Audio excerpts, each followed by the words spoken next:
Hello guys, तो welcome back to another vlog. Rajasthan में ये था हमारा थर्ड डे। और जैसे कि आपने मेरे पिछले व्लॉग में देखा था कि हम बड़े ही एक्साइटमेंट के साथ रेडी होकर चौकीदानी के लिए निकले थे, लेकिन हमारे प्लान्स को तो राजस्थान की बारिश ने ही नज़र लगा दी। जैसे ही बारिश शुरू हुई सबका मूड एकदम ऑफ हो गया था, लेकिन कोई बात नहीं, राजस्थान आए हैं तो एक दिन बारिश क्या, हम भी हार मानने वाले नहीं थे। तो आज हमने डिसाइड किया कि चौकीधानी बाद में जाएंगे, पहले करते हैं जयपुर के फेमस हिस्टोरिकल प्लेसेस और फोर्ट्स को एक्सप्लोर। तो हमारा सबसे पहला स्टॉप था हवा महल।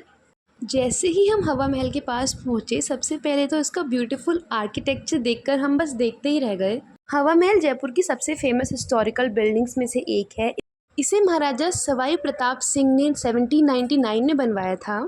इसकी सबसे खास बात है कि इसकी बहुत सारी छोटी छोटी विंडोज़ जिन्हें झरोके कहा जाता है, इन झरोकों से हवा अंदर आती रहती है, इसी वजह से इसका नाम हवा महल पड़ा था।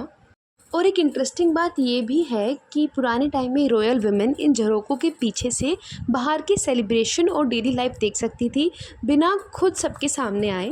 तो हिस्ट्री भी जान ली और फ़ोटोज़ भी ले ली, क्योंकि भाई जगह हिस्टोरिकल हो या फिर नॉर्मल फ़ोटोज़ और वीडियोज़ तो हर जगह लेना इम्पोर्टेंट होता है। तो अब आगे की वीडियो में बढ़ने से पहले सबसे पहले आप ये वीडियो देखो विच आई एब्सोल्युटली लव। और मैंने पहली बार ये कठपुतलियों का डांस देखा था, so you must watch this.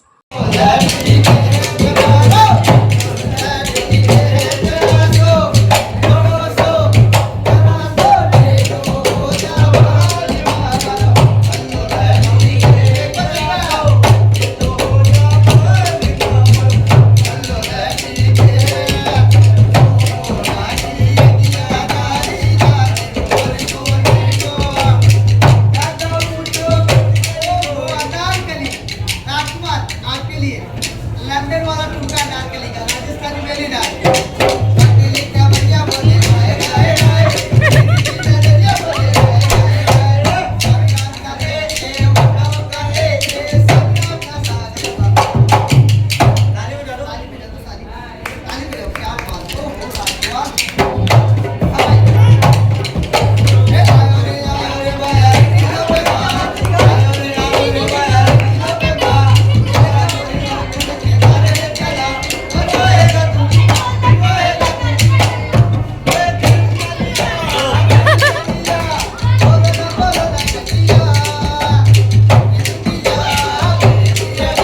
Comments में बताना कि आपको ये डांस कैसा लगा कठपुतलियों का। तो ये है हवा महल का बाहर का look which was absolutely beautiful.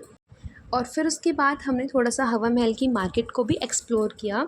यहाँ की मार्केट काफ़ी सुंदर थी, बहुत सुंदर सुंदर ईयरिंग्स, जूतियाँ, बालियाँ थे यहाँ पे, and I absolutely love them. फिर उसके बाद अब टाइम हो गया था हमारी नेक्स्ट डेस्टिनेशन के लिए निकलने का, क्योंकि हमें शाम को 5 बजे से पहले अपने होटल पहुँचना था, क्योंकि हमें शाम को चौकीधानी के लिए भी निकलना था। वरना वहाँ पे अगर हम ज़्यादा लेट पहुँचते तो फिर हमारा या तो डिनर मिस हो जाता या फिर हम पूरी चौकीधानी को एक्सप्लोर नहीं कर पाते। फिर उसके बाद हम निकल गए नेक्स्ट डेस्टिनेशन के लिए, जल महल और आमेर किला देखने के लिए। तो रास्ते में हमने काफ़ी सारे हाथी देखे, बड़े बड़े। और फिर उसके बाद हम पहुंच गए जल महल। जल महल को देखते ही सबसे पहले लगा कि भाई महल भी कितनी पीसफुली पानी के बीच बैठा हुआ है। जल महल मनसागर लेक के बीच बना हुआ है और जयपुर की आइकॉनिक साइट्स में से एक है। इस महल की खास बात यह है कि इसका काफ़ी हिस्सा पानी के अंदर रहता है और बाहर से सिर्फ इसका ऊपर वाला पार्ट क्लियरली दिखाई देता है। इसके बाद हम पहुंच गए आमेर फोर्ट। आमेर फोर्ट को देखते ही समझ आ गया था कि भाई आज पैरों की एक्सरसाइज फ्री में होने वाली है। फोर्ट के अंदर जाने के लिए हमने काफ़ी सारी स्टेयर्स चढ़नी पड़ी। शुरू में तो सब बड़े एक्साइटमेंट के साथ चढ़ रहे थे, चलो गाइस फोर्ट एक्सप्लोर करते हैं, लेकिन फिर पैरों की जान निकल गई। फिर उसके बाद हम 6-7 बजे करीबन पहुंच गए थे अपने होटल में, एंड इट्स टाइम फॉर चौकीधानी। तो हम फिर से रेडी होकर चौकीधानी के लिए निकल पड़े। और जैसे ही हम चौकीधानी पहुँचे, ऑनेस्टली लगा ही नहीं कि एक नॉर्मल टूरिस्ट प्लेस है। ऐसा लग रहा था जैसे राजस्थान के ट्रेडिशनल विलेज के अंदर आ गए हैं। हर तरफ राजस्थानी वाइब्स, कलरफुल ड्रेसेस, फोक परफॉर्मेंसेस, म्यूज़िक और कल्चर। यहाँ पे हमारा टीका लगाने के साथ वेलकम किया गया। और यहाँ पे हमें राजस्थान की ट्रेडिशनल लाइफ स्टाइल और कल्चर को बहुत क्लोज से देखने का भी मौका मिला। और जितना हम एक्सप्लोर कर रहे थे उतना ही लग रहा था कि राजस्थान का कल्चर कितना कलरफुल और डाइवर्स है। तो यहाँ पे सबसे पहले हम अभी इसके जो मेन इसका जो एरिया था जहाँ पे हमें टिकट्स वगैरह लेने थे, हम वहाँ पे खड़े थे।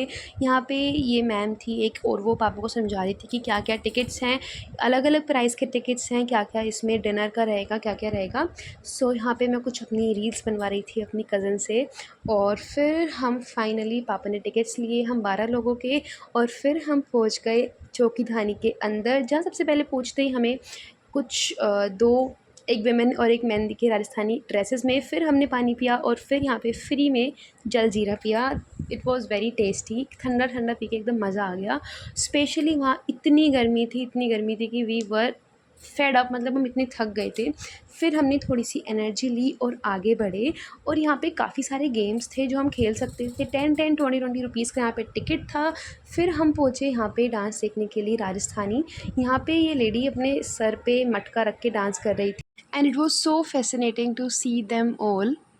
और उनका बैलेंस देख के आई वाज सो शॉक्ड।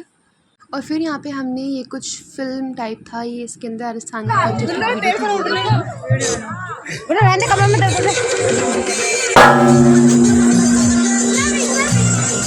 और फिर यहाँ पे हम अलग एक दूसरी यहाँ पे लेडीज़ डांस कर रही थी। इनका डांस देखा तो मैं और मामी पहुँच गए डांस करने, जो कि हमारा ऑब्वियसली फ़ेवरेट काम है। फिर हम जैसे डांस कर रहे थे तो धीरे धीरे जितनी भी लेडीज़ थी आसपास वो सब आ गई, बिकॉज दे आर वेटिंग कि कब और लोग पहले आए और हम उन सबको ज्वाइन करें। और to be honest I am very shy ऐसे डांस करने में, लेकिन यहाँ पर इतना मज़ा आया कि I danced a lot. Rajasthani culture के dance I absolutely love it. फिर उसके बाद हमने डांस किया और हम पहुंच गए दोबारा से चौकीधानी को एक्सप्लोर करने के लिए। और यहाँ पे मैंने एक ये एक्टिविटी की थी दांत तोड़ने वाली, जिसमें मुझसे एक भी दांत नहीं टूटा। एनीवेज़, फिर हम आ गए थे यहाँ पे चौकीधानी की कुछ शॉपिंग वाली जगह थी ये। यहाँ पे कपड़े वगैरह थे, यहाँ की फेमस ट्रेडिशंस थे जो हम ख़रीद सकते थे। फिर उसके बाद मैं यहाँ इस पुतले के साथ हाय कर रही थी। एक तो यहाँ समझ नहीं आ रहा था कि जैसे जगह जगह कुछ लोग बैठे हुए थे कि वो ये स्टैचू हैं या फिर असलियत के ही लोग हैं। फिर हम यहाँ पे ये घंटी बजाने की कोशिश कर रहे थे और मेरी हाइट तो पहुँच गई थी।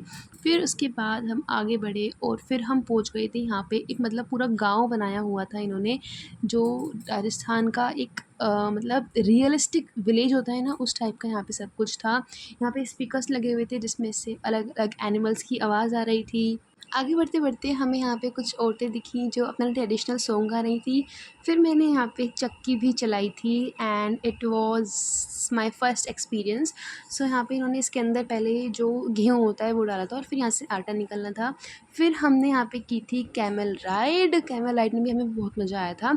लेकिन इतना सब घूमने के बाद भी एक पॉइंट पर पेट ने भी अनाउंसमेंट कर दी थी, कल्चर बाद में देखना, पहले खाना खिलाओ।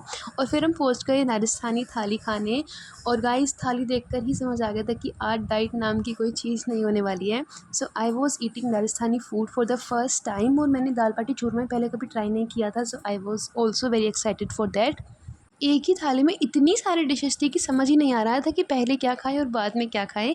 थाली में दाल बाटी चूरमा, गट्टे की सब्जी, केर सांगरी, कढ़ी, डिफरेंट राजस्थानी सब्जियां, रोटी, पापड़, चटनी, और साथ में लास्ट में स्वीट्स भी थे। तो ये आपका कुछ इंटीरियर था जहाँ हम अपना डिनर कर रहे थे। और फिर फाइनली हमारी थाली आ गई थी। यहाँ की जो छाछ थी, आई लव्ड इट, इतनी टेस्टी थी। फिर ये थी हमारी थाली यहाँ पे।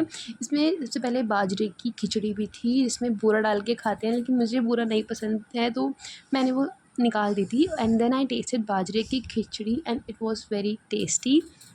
और जब मैंने दाल बाटी चूरमा खाया था फॉर द फर्स्ट टाइम, मतलब इतना अच्छा कॉम्बिनेशन था दाल बाटी चूरमे का। बाटियों को दाल के साथ और ऊपर से चूरमा, मतलब अलग ही लेवल का कॉम्बिनेशन था। गट्टे की सब्ज़ी का टेस्ट भी बहुत डिलीशियस था, और केर सांगरी ने तो प्रॉपर राजस्थानी फ्लेवर फ़ील करवा दिया। और थाली की सबसे डेंजरस चीज़ पता है क्या थी? खाना इतना टेस्टी था कि पेट बोल रहा था बस कर भाई, जगह नहीं है, और दिल बोल रहा था कि एक बार और ले लेते हैं। फाइनली खाना खाने के बाद हमने थोड़ा और चौकीधानी एक्सप्लोर किया और फिर वापस होटल के लिए निकल पड़े। एक्सप्लोर तो देखो हम नहीं कर पाए थे, एक दो जगह भी नहीं अच्छे से देख पाए थे, क्योंकि हमें खाना खाते खाते ही 11 बज गए थे। और 11 बजे यहाँ पे लास्ट डिनर का टाइम हो जाता है। फिर उसके बाद चौकीदानी बंद हो जाता है और अनाउंसमेंट हो जाता है कि अब आपको यहाँ से एग्ज़िट लेना है। सो फिर हमने अपना डिनर किया। लास्ट में यहाँ पे एक हाथ धोने के लिए आया था एक बाउल, इसमें पानी था और नींबू पड़ा, तो सब बोल रहे थे कि पी लो इसको, P low. I was saying कि नहीं, इसमें हमें हाथ धोने हैं। फिर हमने अपना खाना एंड किया। लास्ट में खाने के लिए मालपुआ होता है वो आया था और साथ ही साथ आइसक्रीम आई थी। मुझे मीठा उतना नहीं पसंद है तो मैंने वो कम ही खाया था। तो रात के लगभग 11-12 बज रहे थे तो हमने होटल पहुँचे थे पूरे दिन घूमने के बाद। और ये होटल आपको पता है हॉन्टेड था, उसकी स्टोरी मैं आपको कभी बाद में बताऊँगी।